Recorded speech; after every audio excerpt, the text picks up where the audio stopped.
justified. This is a huge, huge word, especially through the book of Romans.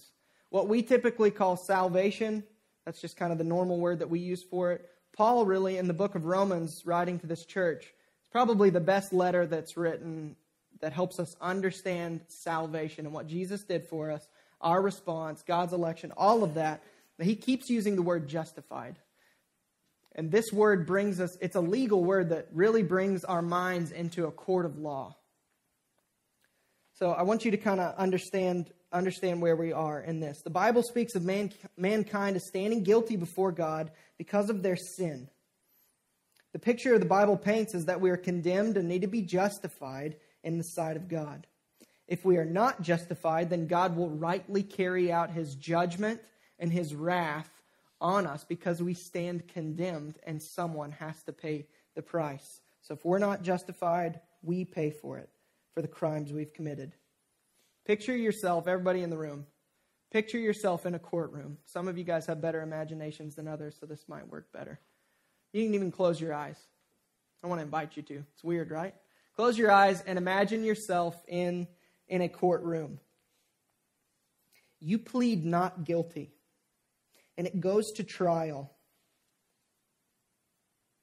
And then you end up being convicted of the highest crime possible. All hope is gone.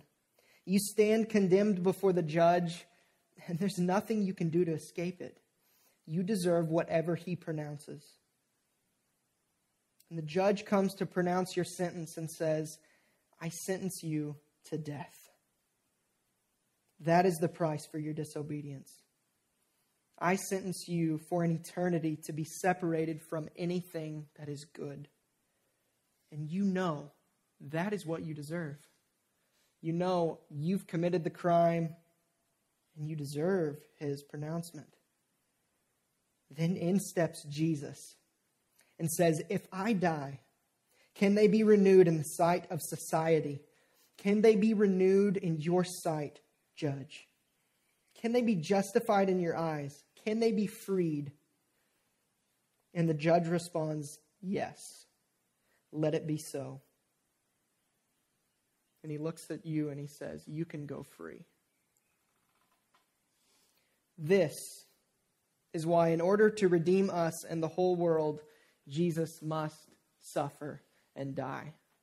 You've got to, or he's got to. That's why he says, I must do it.